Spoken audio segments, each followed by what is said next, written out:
HRN listeners. As we celebrate our 15th year, we are deepening our commitment to giving voice to the next generation of food systems storytellers, and we need your help. Our internship and fellowship programs help activate new possibilities for underrepresented and underestimated young people through experiential journalism, audio engineering, and production training. Through these unique programs, HRN helps food equity stewards build essential workforce readiness skills that expand their potential and foster economic mobility. Please consider supporting these critical programs. And with a minimum donation, you can be entered to win a dinner for two at an amazing restaurant in one of 8 cities and tickets to a concert at a great venue in one of those cities. We have incredible partners across the country who have donated, as they also share our passion for helping to educate the next generation of food systems storytellers. Check out heritageradionetwork.org/15 to donate and enter to win today. That's heritageradionetwork.org/15 to donate and enter to win today. And make sure you donate before March 31st. Thank you. The Heritage End of Year Fund Drive is officially on. Become a member today at heritageradionetwork.org/donate.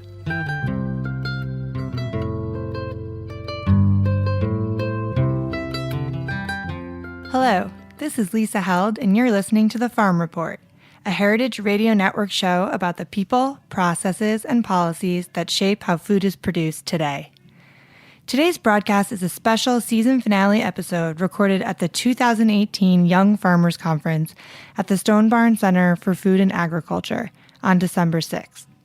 The conference brings together some of the most ambitious, innovative young farmers each year to share tools, strategies, and experiences. And most of the farmers I spoke to said their favorite aspect of the event was socializing with their peers. Giving these farmers, who usually work long, lonely hours in the field, a space to feel connected to and supported by a community of like-minded professionals is crucial. Because at a time when the average age of the American farmer is approaching 60, the future of the food system depends on growing and supporting the next generation. While that's a far from simple task, the speakers and attendees were energized to tackle the challenges faced by young farmers and to shift the current agricultural paradigm to more immediately address issues like environmental impact, inequality, and racism. I spoke with 4 innovators, from Davon Goodwin, a U.S. Army veteran who was wounded in action and turned to farming in North Carolina to heal himself and give back to the community that supported him, to Ana Elisa Perez, who practices agroecology to restore soil and build food sovereignty on the island of Vieques in Puerto Rico. In these 4 short interviews, you'll hear young farmers share their stories, experiences, and the knowledge they want to pass on to other young people considering taking up farming as a profession. Okay, I'm here with Davon Goodwin, a young farmer from North Carolina. Thanks for joining me. Yeah, thank you. I appreciate it. So where's your farm and what do you produce? Yep, so my farm is located in Rayford, North Carolina, and we produce muscadine grapes. Muscadine grapes. What are those for? Produce, for wine? Yep. Like what? Yeah, so we do 5 acres of table grapes, 5 acres of wine grapes. That makes our 10-acre vineyard. And so we normally do pick your own. We sell to wineries. We do wholesale selling as well. Cool. That's so interesting. So you gave the keynote last night, and which I unfortunately missed. But this morning, the organizers started the conference by thanking you for such an inspiring talk. So what was your overall message? Yeah, so I winged it, so I didn't. I thought I had stuff in my mind that I was going to say, but when I got up there, it felt different. And so the overarching theme was about community. You know, how community was an integral part in my development as a young farmer, but what community means to a young farmer, you know, as you grow as a farmer and as you grow your business. So I really wanted to emphasize, you know, what community has done for me, but what community can do for other farmers as well.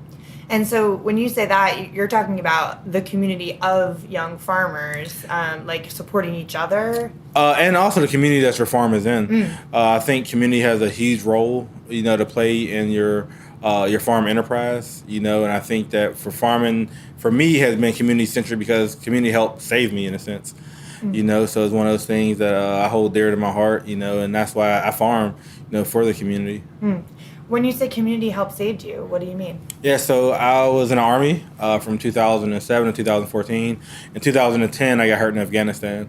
You know, so my vehicle hit an IED, and I suffered a traumatic brain injury, and I broke my L1 and L2 in my lower back. And so from that point on, life got hard. You know, life was real quick.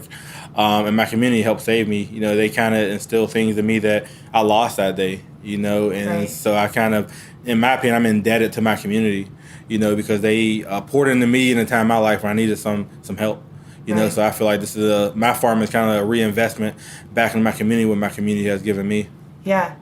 And that experience, did that impact your decision to go into farming? Were you a farmer before, or was that related to? Yes, that's a great question. So before, my goal was to get a PhD in botany, travel the world, do medicinal botany. And when that truck got blown up that day, I don't know what happened, but I walked out that truck different because the mission that day ended. And so when I got back to North Carolina, the new mission was to serve my community, you know, because I needed a sense of service. I needed a sense of giving back. And so farming became my new mission. Farming became something that was new to me. I don't come from a farming family. I'm originally from Pittsburgh, Pennsylvania, so never knew nothing about farming. And so farming was, I think, the reason why I'm still here today. Without farming, I definitely wouldn't be here. Yeah. A lot of people that I've interviewed before have talked about how farming can be really healing, like being from trauma. And I'm curious if was that something you experienced, like sort of getting out on the land, as someone who was really recovering from serious physical and I'm sure also emotional trauma. Yeah, so that's the thing that has been the really interesting part of the story. I think farming is definitely healing. And I think there's a component with soil. I definitely think when you put your hands in the dirt, you'll never be the same. It does something to you. And for me, at the time in my life, I was in kind of a crisis mode. You know, after getting blown up, life went down real quick. You know, I didn't have a purpose. You know, I didn't really care too much about life, you know. Before the accident, I was on top of the world, and then after, I was on the bottom, you know. And so farming gave me a sense of purpose. It gave me a sense of wholesome and that I can make an impact on my community, you know. And so without farming, I know I wouldn't be here because it's really weird what nature can do for you. And for me, I think it definitely saved my life. Yeah. I mean, there's real science that shows that, like, nature, being in nature can... Yeah, I needed the sense of tranquility on the farm, the hard work, but it's a place of refuge to me. It was a place of a sense of security, you know. But also on the flip side of that, farming became very isolating too, you know. And so that's why I became community-centric, because when I first started farming, it was all about me, you know, and so I didn't let nobody in. The farm became kind of like my compound, you know, where I felt like this is only my place that I know I'm safe at, you know, and that wasn't working, you know. So the farm was a benefit, but then it started being a hindrance to me as well. And so then I started bringing the community in for pick your own, you know, and that's when I really started realizing what I meant to the community as far as, you know, me being a productive citizen in the community, but me also giving people access in the community. Right. And so you have your farm and you're bringing people onto the farm, you know, the community. I also saw that you work to bring farming into prisons. Is that right? Yeah, well, that's a program that we have with youth. And so I'm a board member of the growingchange.org, which is out of Scotland County, North Carolina, which we have it's kind of a mentoring farming program in the community. We have juveniles who have been either out of home, placed out of school, placed through juvenile corrections, and we kind of peer mentor them with other people in the community. And so we have a prison site that's a decommissioned prison in Wagram, North Carolina, that we're flipping to a sustainable farm and community center. Cool. Yeah. Is that what kind of change do you see in the young people that you work with, you know, as you're training them and getting them into farming? Yeah, it gives them belief in themselves. You know, it gives them that same sense of purpose, you know, and it makes them look a lot different to the community. I think before, the community looked at them as a hindrance, and I think now they look at the kids as an asset, you know, because they're doing the right thing, you know. But I think the kids can do more for you than you really realize, because the kids were my therapeutic group, you know. So when I became a mentor, I felt like I didn't have anything to really do with mentoring. I feel like I didn't know who I was, and so I'm a mentor these kids when I'm going through my trauma, and they were so integral into my story, and they became my little therapy group. So these adolescent teens who most people will write them off, but they became people that I can confide in, and that they trusted me and I trusted them with my story. So you're doing a lot, and we're sort of talking about these inspiring, these ways that farming can really be inspiring and impactful. Then there's also sort of the really practical parts of farming, right? Like, it's really hard work. Yeah. Mm-hmm. I'm curious, especially when you start from not having a farming background, right? When you're young and you're not inheriting a farm, you're not. Yeah. What are some of the biggest challenges that you faced just, from a practical perspective in terms of making a living as a farmer? Yeah, so land access, capital access, we had student loan debt, so we had all the barriers to entry. And so I think, people don't realize when you don't come from a farming family, it's hard to break into that mold. I mean, it's one of the most heavily intensive on equipment, on labor, and you have to start with something. And when you don't start with anything, it makes that rise to the top that much harder. Yeah. So for us, it's been 5 years of saving, 5 years of sacrifice. I live in a camper. My family lives 2 hours from me, in Charlotte. And so it's one of the things that we've sacrificed a lot. And so this year, about 2 months ago, we just purchased our first 42 acres of land. Wow. And we spent $300,000 on that, and we still had $70,000 worth of student loan debt. Mm-hmm. And so when you're looking at, and we still need probably another $100,000 to get the farm in operation, and so you're looking at almost $500,000 in debt. We're under the age of 30. Yeah. Most people will say, "What are you doing?" But for us, we look at it as we're not going to count the cost of the cost for us to be successful. We're just not. I mean, we feel as though farming is something that, as a family, has brought us closer together, and so it means more than the money. In a sense, I think we do farm because it is a revenue stream, but also we farm, to give back to our community. It has given so much to us, and so a lot of people ask me, how do I sleep at night with so much debt? I don't know how else you would do it as a young farmer. I mean, I wasn't born into this, and so you kind of buy your way in, and it's a steep, learning curve, but also there's a steep financial curve, because we've been saving up our little pennies these last 5 years, to be able to make this next hurdle. Yeah, you said your family. Does your family work with you on the farm? It's interesting. So my fiance, she likes to farm. She's an ER nurse. Okay. And so she likes the farm to look pretty. She's not going. I mean, she picks a little bit, but it's really me on the farm, and I have 2 guys who help. My son, he's a 6-year-old, so he loves running through the vineyard, picking grapes off and eating grapes, and so it's more about what we give to other people than I think what the farm gives to us. Mm-hmm. Yeah. So we're at the Young Farmers Conference. They tapped you to give the keynote because I think you have a you have a message and you have a story that other farmers can learn from. What's the biggest piece of advice you would give to another young farmer who's just starting out or thinking about getting into farming? Yeah, so I think my biggest advice is not to give up. It's going to be some dark days. It's going to be daunting, but to be really practical and methodical on your journey. Look at your credit. Make sure that you're saving anything that you can. Make sure you're not just saving for now, but saving for later. We may not farm a whole life, and there's a life after farming. And so I would say, learn as much as you can. Come to conferences like this at Stone Barns. And so learn as much as you can so when your opportunity comes, ready to hit the ground running, and just be mindful that, farming is going to be bigger than you. Farming is, there's a greater mission other than just, looking at it from a self-fulfilling, standpoint, and that if you turn to your community, you'd be surprised how your community will pour back into you. Right. Davon, thank you so much. I really appreciate it. Thank you. I appreciate it.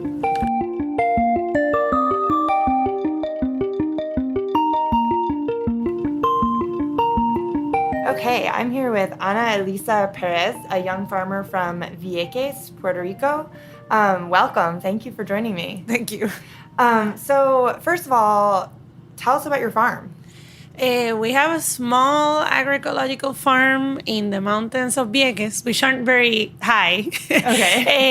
And it's a small farm, about 3 acres. And we do everything by hand. We plow by hand, work everything by hand within what is called agroecology, which are systems that work with nature instead of against nature, but it's also a political movement in especially Latin America and the Caribbean and other parts of the world that works around farmers' rights and the possibility of food sovereignty for our island.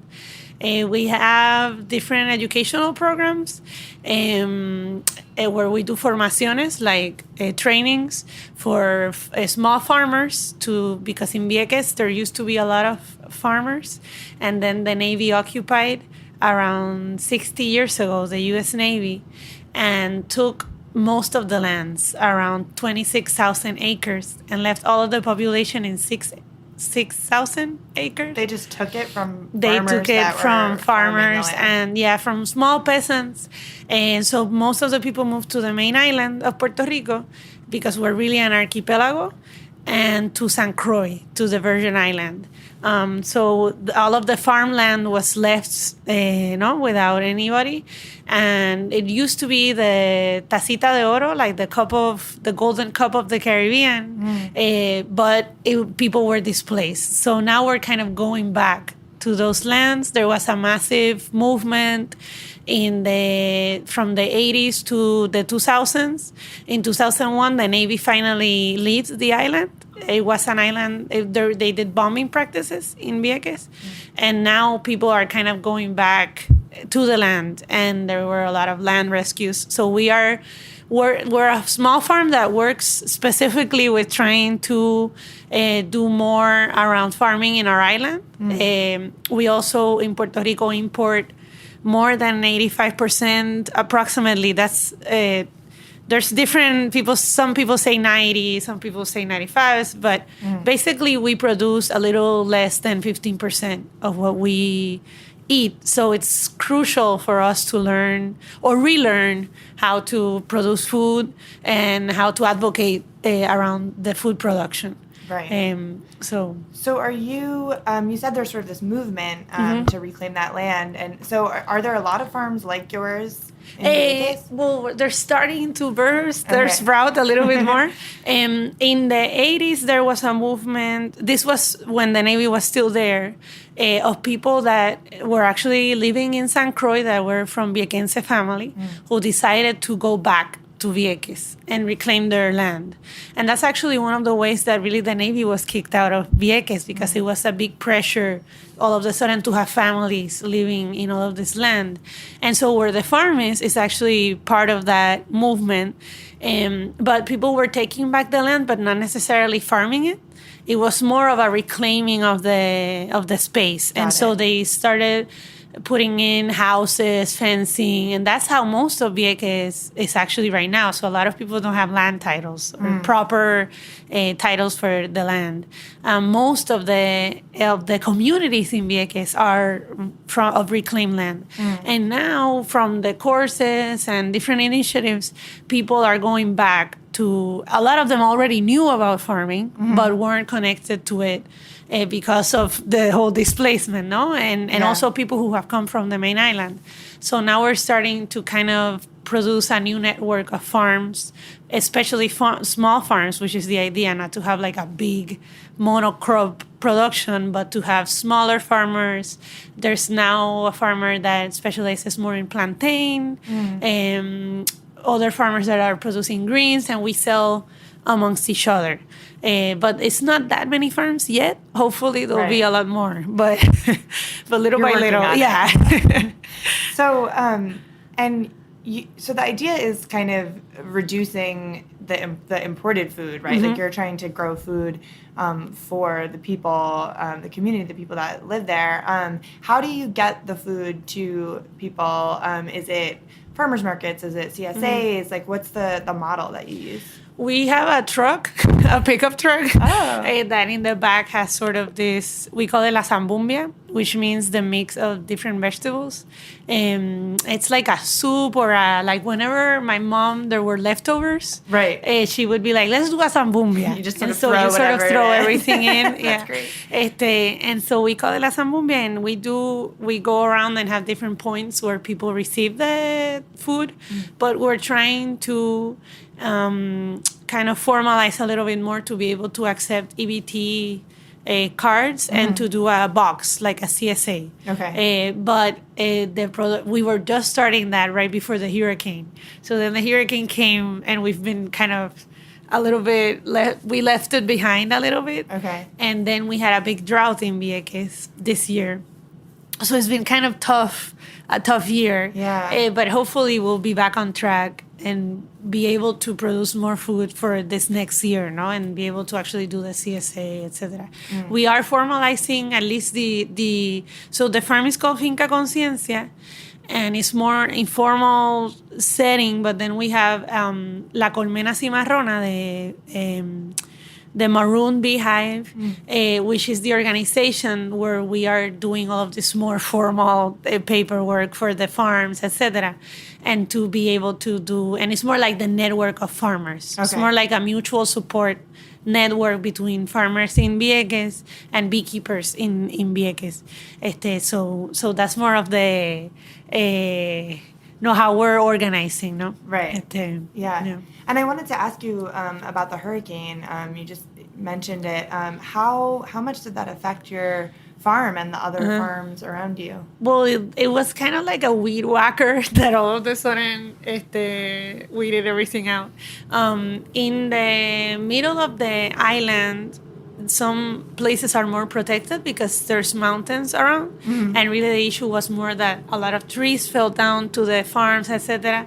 In our case, the hurricane literally came in through Vieques, and not a lot of people talk about that because they show just a map of the hurricane coming in through Yabucoa, which is one of the southernmost southern east towns in Puerto Rico, and Vieques is southern east right before Yabucoa, no? And so the hurricane came through Vieques, through the south of Vieques, and the farm is kind of in a hill, so it took down a lot of things. We don't have any more avocados for a few years. Lemons, we used to have really good lemons, but it was good because there were areas that it did like a natural poda, like it cleaned out some areas that needed some sun, and at the same time it was that's very optimistic. And it was really, the soil got really good after the hurricane, to be honest. So we actually did have pretty good production after the hurricane, but then the drought came, and that's actually what ruined more even than the hurricane. In terms of like we lost our house, so that was obviously take some time away from the farm to kind of rebuild. And at least I kind of couldn't deal with the farm and went and did a lot of community support work, and then kind of left the farm because I couldn't kind of deal psychologically with it. Right. And now I'm like, maybe I should have been more there. But, you know, I mean, you were dealing with a lot. Yeah, we did some community kitchens, and I think it helped to think more about food. And since Vieques didn't receive a lot of food because we're a small island like next to the main island, the ferry didn't come for a long time. There was no communication. There was this kind of new more interest in being auto-sustainable and self-sufficient. Self-sufficient, right. And food sovereignty. And food sovereignty. So I think it kind of made more clear the idea of, so we did a vegetable garden in the community where the community kitchen was established. So it was a way also, I guess, of getting people more interested in agriculture. We did some trainings in agroecology right after the hurricane for people to start planting again. So at least in that way, it was okay. Right. But obviously, it kind of is traumatic to lose everything and then kind of go back to creating it again. So it's kind of been that process of starting back again. Yeah. So, yeah. Yeah. It's crazy. I mean, I was going to ask you about challenges, and that's like certainly, I mean, and to have it be followed by the drought. It's That was more of a challenge, even because since we didn't have running water in Vieques, we still don't really have in a lot of places, nor electricity. We run through a diesel plant, all of the island. So there's a lot of shutdowns of electricity. And so it's been a big challenge to be able, especially because of the water, to farm this year. But, absolutely. Oh my gosh. So I want to ask you about, at the conference you're leading a session, and it's on Africanized beekeeping. Yeah. So what is that all about? Can you give me like a little summary? Yeah, the bees in the Caribbean in general are Africanized bees. There's really no questions asked. Some people are still in denial, but most of the bees are Africanized bees, which is really a hybrid of the European or different bees that existed before that people used to use for honey, the Apis mellifera. But a scientist in Brazil that was interested in incrementing, I don't know if that's a word, in like making more production. Producing in increments, incrementing. I don't know. Incrementar is in Spanish, so I'm like inventing words in English. He wanted to have more production of honey for small producers in Brazil. So since Brazil is tropical, he decided to bring in bees from Africa. So the Scutelata and other species of Africanized bees, of African bees. Okay. And those bees escaped because bees, we can always manage and work with bees, but we can't domesticate bees. That's impossible. And it's good, I think, that we can't do that. So it's not like other animals that will follow orders, etc. No, so the bees escaped and mixed with the other bees. No, so now we have Africanized bees, and there was this whole idea that these bees were gonna eat children alive and they were aggressive, but really they were just kind of freer bees. They weren't used to people, no? So if people start weed whacking next to a beehive, the bees would get mad. So they will be more defensive, but not more aggressive. So we're kind of breaking all of these myths of what the Africanized bees are, which are really kind of myths of fundamented in racism. Right. And so in the Caribbean, we're kind of we're really saying that these bees can save the world, because with the idea of population decline of bees, these bees are a lot more resilient. So they are a lot quicker. They produce more honey. They visit more flowers in less time. They're smaller, and there's this idea that they swarm a lot. But it's really because the boxes that we prepare for them are too small for their necessities. So the systems are set up for the European bees, And so now it's kind of resetting the system. And so the talk is a little bit about that, and then how we're working with other beekeepers for those changes, because really it's something kind of new. The Africanized bees reached Puerto Rico around 1994. And it's really been great for beekeeping, but we have to manage differently because, again, they're a lot more productive, but they need other things. They, for example, don't accept the foundation. We put a foundation for the bees that is wax for them to be quicker, because producing wax takes a lot of time. Bees produce the wax, but they have to form chains and give each other the wax to form the comb. They're so amazing. They're amazing. If we knew how to organize like bees, the world would be so different. So they create this foundation for the honey. So we put a foundation that's already created, so that's speed up easier. the process. Sometimes we leave them and they do them themselves, but we like to help them in that sense. And so they didn't accept the foundation that is a little bit bigger, the comb, the hole in the comb. And they need one that is smaller. It's 4.9, I believe, centimeters. And so they need a smaller foundation. There's like those tiny details that really make a difference, but if you don't know them, you just think that these bees are like, they don't want to build where so they would like build outside the box, or like building the corners, and beekeepers will be frustrated, but it's because we're not necessarily using the foundation that they need, no? So there's all of these little things with the bees that are, just a practice. And in Brazil, the amount of honey that was produced after people managed the bee differently was a lot more than what they used to produce. So it's really incremented again. It's really kind of made it more productive, no? Right. Well, that's really, like, I don't know. I feel that makes me feel really optimistic that there are these bees. And maybe if we, because, it is really terrifying, the decline of the, bee population. Yeah. So that sounds amazing. So before we wrap up, since we're at the Young Farmers Conference, and, you are running this amazing farm, you've had a lot of challenges. What's the biggest piece of advice that you would give to another young farmer who is just starting out or thinking about getting into farming? Wow. Make sure where you're starting, like the piece of land that you decided to get into and how you got into it. One of the biggest challenges is finding land that is accessible economically, etc. So I guess once you get the land, to make sure to put some water quickly, like a well or some sort of way of of gathering water. Water is fundamental, and I don't know, it's a lot of work. You have to really want to farm.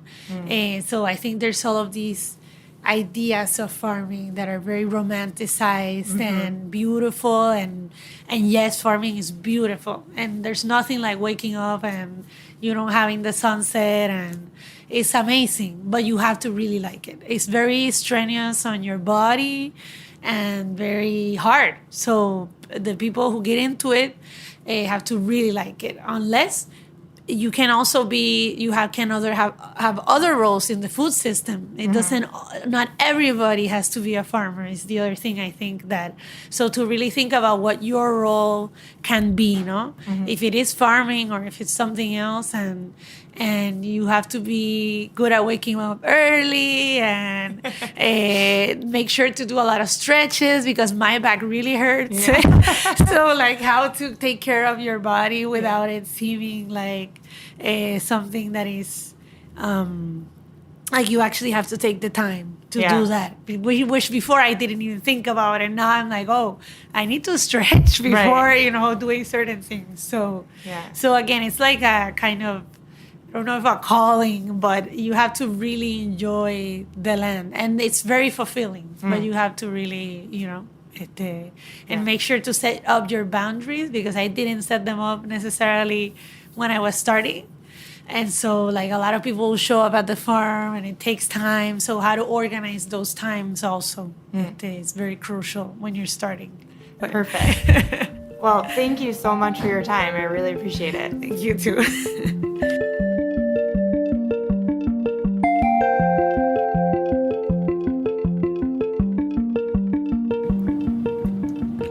Okay, I'm here with Hallie Webking from Meadowlark Organics in Wisconsin. Welcome. Thank you.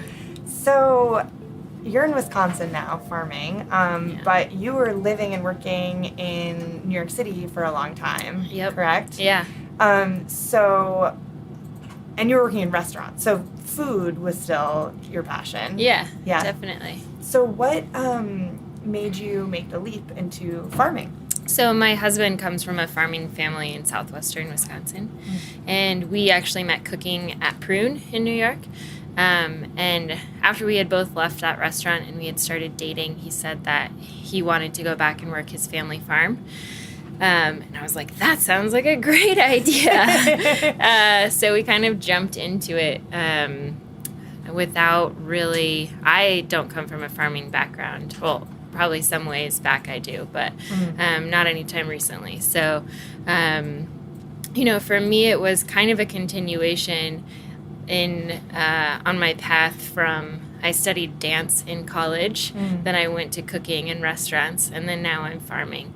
And it's like this through line of physical activity, and then kind of turning more towards service and how can I, participate in our society and do something that matters, with really like food being central to it for me. And so your husband you said it was his family farm. Had he actually worked on the farm, like when he was younger? A little growing up, but he also kind of split his childhood between Lancaster, where his family's farm was, and then Milwaukee. So he had kind of an urban, rural childhood. His dad had always like worked the weekends on the farm, but it wasn't a full-time experience for him either. So, did it feel like culture shock when you left New York and then you were on a farm in Wisconsin? Yeah, definitely. And it was challenging too because when we first started in Wisconsin, we were running a farm to table breakfast and lunch cafe. We kind of transitioned into farming through while also having this other job.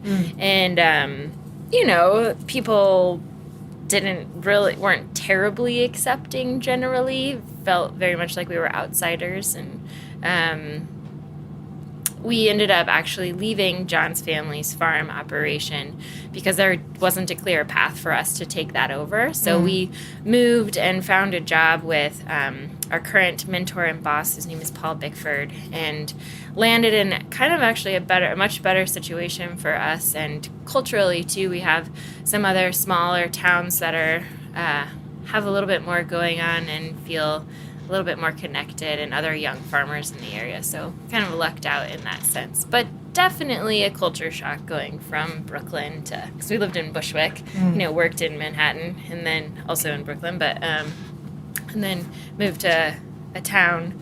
This population of the town we live in is 400 people. Oh my gosh. Yeah. So that's a very big difference. Yeah. I read in your bio that when you started farming, you were 8 months pregnant. Yeah. Is that true? Yeah. I mean, well, we had worked on John's family's farm, and really what the aha moment was when I was 8 months pregnant and I was raking hay. And I was like, we moved here to do this full time. If we need to find an opportunity that allows us to farm full time. We don't want to do this part time. We don't want to do it on the weekends. We really want to commit to this. And so that's when I actually went on Craigslist and I found this job posting from our current boss. So very kind of lucky that all came about. But we started working for Paul when I was like 8.5 months pregnant. Wow. Yeah. And so you're working for him on his farm, is the idea that he's looking to pass the farm on to you? Yeah. Yeah. He doesn't. I mean, his original Craigslist post was really about having this depth of knowledge and a desire to pass it on, he's now 65, so he started to think 5-10 years ago about what the future of this land was that he had been farming since he was in his early or middle 20s or something, and so when he hired us, there was a real very upfront conversation about that if this relationship worked out, that the goal would be for us to take over his farm in however that manifests. So that's what we're working towards. It's kind of interesting because it's like, there's so many conversations happening right now about land transfer and succession, and it's almost like it's maybe the only example I've ever heard of where there sort of was a family farm, but then that didn't kind of work out. And now he's sort of in this situation where there could potentially be this sort of succession, but it doesn't, and it's not a family transfer. Yeah, for sure. Which is kind of cool. I think when we moved to Wisconsin, I remember seeing a a book on my in-laws shelf that was titled, "Is There a Moral Obligation to Save the Family Farm?" And when I moved, I would have said yes, like, this land has been in this family for 100 years. And then after, now I would say no. I think, like, we have a greater impact where we are, and the amount of land, we farm 700 acres with the opportunity to add to that. And the impact we have, it doesn't have to be tied to your family land. It's just the commitment to the practice of farming. Right. And so you learned a lot from Paul. Yeah. Right. You sort of came on as still right. You're learning from him all the time. Yeah. But you also made a lot of changes to his farm. Is that right? Yeah. So talk a little bit about that. Yeah. So Paul, fortunately, is not the typical or the stereotypical farmer that is like rigid and set in his ways. He's actually gone through many transformations even before we came to work for him. So that the land that we farm originally was a confinement dairy. And at a certain point in the early 90s, he realized that he had to make a change or sell his cows. And he decided to go to a grass-based milking operation. So at one point he was milking like 700 cows on pasture, which is like pretty revolutionary, especially in the early 90s in Wisconsin. And then at a certain point he ended up having to sell his cows and transitioned it to an organic, pretty traditional crop farm. So alfalfa for hay, corn and soybeans for other small livestock, and then other organic dairies in the area. And then when we came, we really kind of shifted the focus to add a lot of diversity and focus on food grade small grains. So coming from a food background and having this access to this, many hundred acres, and also the right equipment to grow small grains, it was a pretty easy transition, I think, for us to start to grow winter wheat and then spring wheats and then alternative grains like buckwheat and open pollinated corn, and we do some edible dry beans. So really trying to add a bunch of diversity and also capture value wherever we can, because farming is hard economically, and to be able to add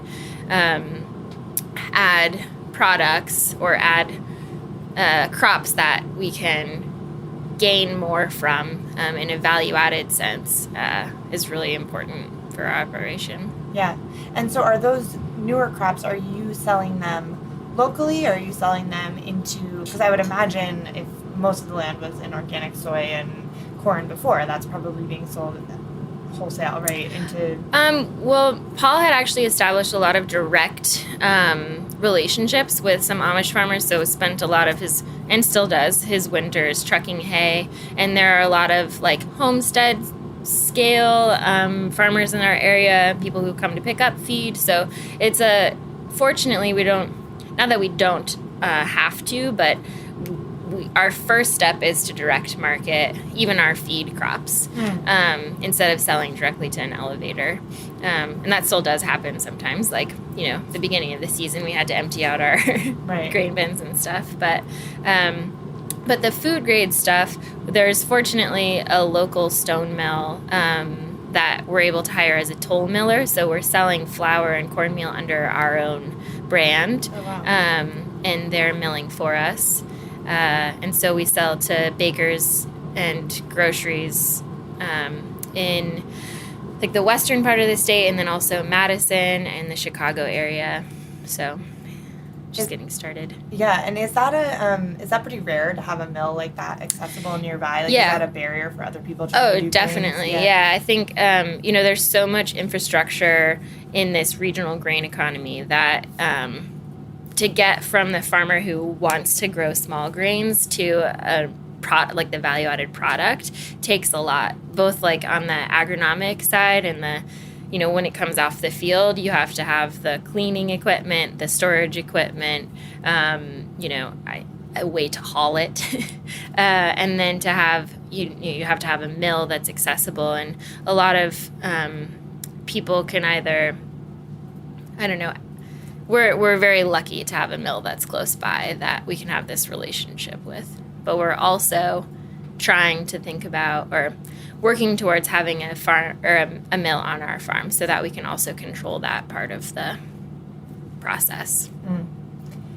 So before we wrap up, as a young farmer yourself who is doing the work, what would be the biggest piece of advice you would give a young farmer starting out or thinking about getting into farming? Yeah, Craigslist. No, no, but I think trying to seek out a mentor. Like people have been doing this for a very long time, and there are a lot of people who have so much knowledge to share. And we're at a really critical time when we can't lose that knowledge. We have to be able to have ways to pass it on to our generation.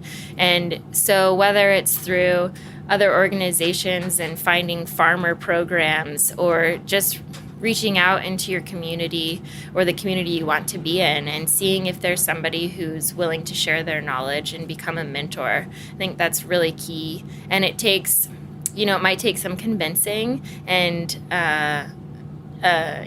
a promise to say, yes, I am committed. I will be here for years, if not ever, to learn from what you have, but I think that's kind of, we wouldn't be able to do what we're doing if we didn't have our relationship with Paul. Yeah. And we have been able to achieve so much in the short period of time that we've worked with him, like 3.5 years, because of his openness and his baseline that he started from. So I think for young farmers, farming can be a very rewarding career.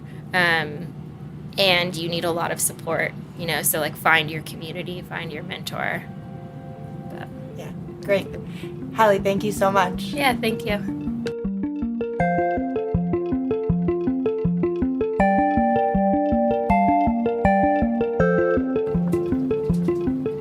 Okay, I'm here with Jermaine Jenkins from Fresh Future Farm in South Carolina. Jermaine, thanks for joining me. Thank you so much for having me, Lisa.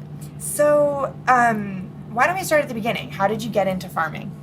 Out of necessity, in my case. I moved to Charleston to go to culinary school with 2 young children and immediately had a need for food and was mission driven that we move into a house and the house have a garden. And it all started with trying to figure out how people with limited resources can grow quality food and for my family. And I did it. It took 7 years for us to get the house, and I got married. But the next thing how do we make this happen for our neighbors, who live in food deserts? So how did you make that transition from a personal garden to running a farm? Wow, time. I didn't think about it like that's that. A really big question. Because it was 2000 when I moved to Charleston to go to culinary school. 2007 when we bought our house, and over the course of the years that followed, I just dived into finding out how to grow food. Went through a master gardener class in 2007, and then learned about permaculture the following year, and just spent a lot of time kind of researching what our ancestors did with limited resources on the internet. And through that process, found out about Will Allen and growing power. So, somewhere like in 2014, I got training from them in commercial urban agriculture while I was doing like a feeding innovation competition in our state. And both giving me the information that I needed about location, what kinds of services and stuff that we should offer, and project planning. So it was a lot of self-educating through like different resources over the course of a few years to get us to start a farm.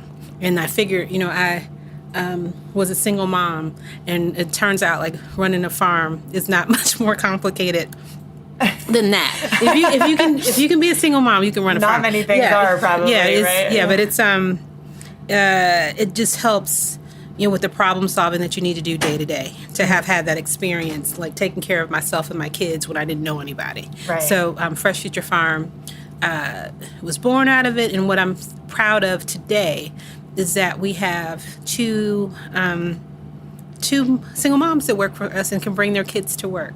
So it's it's been a long process. We are very focused on taking the people that need the jobs to do the work. So what's like unique about Fresh Future Farm is that our employees live or volunteered or interned or shopped before they started working for us. So we, that's how we recruit. And our goal is to expand the same way that Growing Power did across the Low Country with community members in the different food deserts that are in our area, taking control of food access. So sort of like having different sites that are all part of Fresh Future Farm. Right. Got yes, yes. But are led by people that live within those communities that need the service. Right. Yeah, we do the training and they run the show. Got it. So what does the current farm look like? Like, can you paint a picture of what you're growing and how you're getting the food to people? Well, the other unique thing about Fresh Future Farm is that we are a farm with an on-site grocery store. So, and we took a space behind an old school in the middle of a residential neighborhood and converted that from grass to banana trees, blueberry bushes, blackberries, apples, pears, citrus, bananas, with annual crops. And right now it's, arugula, lots of collards, kale, mustards, really popular. And we're like doing turnips and such. But a lot of perennials and annuals mixed together is figs, loquats, grapes. We have chickens there. Wow. So we took like a small space, it's 0.81 acres, that we are leasing from the city of North Charleston and hope to purchase in the next year or so. But it's a lot of hard work, sweat equity, and what I was able to do at the Young Farmers Conference here is talk about like best practices, avoid the mistakes that we made in order to make like nonprofit grassroots farm work for other people in other places. What are some of the mistakes that you made? Oh, the list is long. Well, and it was I was in a position where I started because I got some funding that wasn't all the funding that I needed. So what my recommendation was for the people that took my class is that you not only like learn how to do a farm, but also learn how to run a nonprofit at the beginning. We're 4 years in and I'm taking those classes now. So, I benefited from the fact that I'd had relationships over the course of these years with other folks, but the process would have been a lot smoother had I learned the business end of nonprofits at the start. And making sure that when you recruit board members, you need a working board to help you do some of this work, and also, how you connect, through community engagement is super important. And we I think we did a pretty good job with that. It's just about like that working board helping you connect with the community. So, while you're in the process of like running, like we have a store that operates 50 hours a week, plus the farm that it's located with. Just making like all of the pieces run and you don't have to do all the work. Delegating as much as possible with people you trust at the beginning of the process. And also in your partnerships, collaborating with people that have the same values as you. Because we told folks not to don't exploit your customers, but also don't exploit yourself. Because you're doing work, make sure that whomever you partner with is also doing some work, that they're not using the work that you're doing to get funding for themselves out of an artificial partnership. So just working smarter, not harder, is what I stressed yesterday. And you're talking a lot about the nonprofit model, because that's your model, and that's you had your session at the conference on that. What would the benefit of using that model be? Like, say a farmer is starting out and they're kind of trying to decide, should we set up as a for-profit venture or a nonprofit? Like, what do you see as the benefit of running it as a nonprofit? Well, honestly, as somebody, who comes from a working class background, it's a nonprofit model that helps you get the resources that you need, the tax deductible resources that you need to run your operation. If you have access to outside wealth and people that can fund your work, then you don't need to be a nonprofit. But for me, I did not have the money, although, I started with like pulling a part of our little tax refund that we got to get our business started. If you don't have money beyond like what you're using to pay your bills and stuff, this is the way to go. Unless Oprah knocks on your door. But no, Oprah, if you want to knock on my door. But realistically, if for folks with the passion to do the work, nonprofit gives you an opportunity to get in there. But you can't get those tax deductible resources if you don't have a track record ahead of time, and that's what I had. Thank goodness, because of some work that I was doing with the school that's directly behind where the farm is now, and partnership with another nonprofit to start a community garden 2 blocks away from where the farm is, and that project's 7 years old. Oh wow. Okay. Yeah. And so, are you? How are you getting the food to people? Are people like members of the farm? Oh no, we have a grocery store. Oh, okay. Yeah. So when you say grocery store, you mean just? I mean a grocery store, like where we sell. Like maybe 20% of what we sell over the course of the year, we grow. Oh, okay. But we also procure, we have the cereal, we have the milk, the eggs, everything that a person would need who hasn't had access. Like the neighborhood where our farm is located, the last grocery store that was there closed in 2005. And we didn't open our grocery store until 2016. Wow. So we have over 300 products in our store that we sell. So it's really a lot more than a farm. I mean, a farm is sort of one element. Right. And that's the produce that's in the store. But you're also just providing food to the community in a bigger way, too. Yeah, and quality jobs and training, too, because we want to take the folks that, get the training we have in, like, natural farming. We're working on organic and GAP certification, but giving them the skills that are transferable so they can go beyond the farm and start their own businesses, and that's how you build wealth. It takes some education. So we're proud of that work, and if folks want to find out more about what we do, it's freshfuturefarm.org is our website. We also live streamed or did a Facebook Live of the actual session. Oh, perfect. So if folks want to check it out, they can go to our Facebook page. Great. Through this conversation, I think you've naturally been kind of sharing a lot of your expertise, the mistakes you made, and how that informs, for other people, advice, right? Like, so that they don't make the same mistakes. But since it's a Young Farmers Conference, can you just leave listeners with one, like the biggest piece of advice you would give a young farmer starting out? The biggest piece of advice that I'd give a young farmer starting out in farming, whether it's for-profit or nonprofit, is to seek out every opportunity to learn your craft.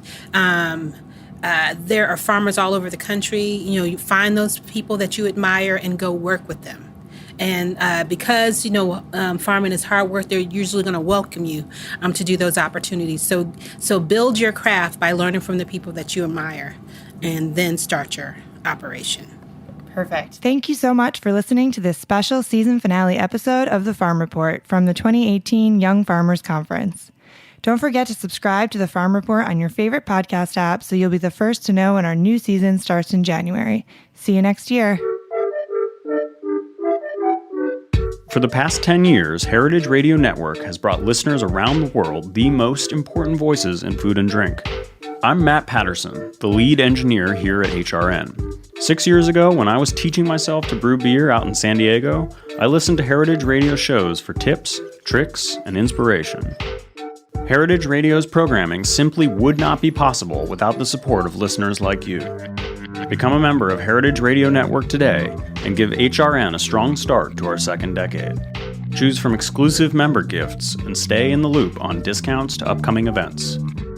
Now is the best time to show your support for HRN. go to heritageradionetwork.org/donate. Thanks for listening to Heritage Radio Network, food radio supported by you. For our freshest content and to hear about exclusive events, subscribe to our newsletter. Enter your email at the bottom of our website, heritageradionetwork.org. Connect with us on Facebook, Instagram, and Twitter at heritage_radio. Heritage Radio Network is a nonprofit organization driving conversations to make the world a better, fairer, more delicious place. And we couldn't do it without support from listeners like you. Want to be a part of the food world's most innovative community? Rate the shows you like, tell your friends, and please join our community by becoming a member. Just click on the beating heart at the top right of our homepage. Thanks for listening.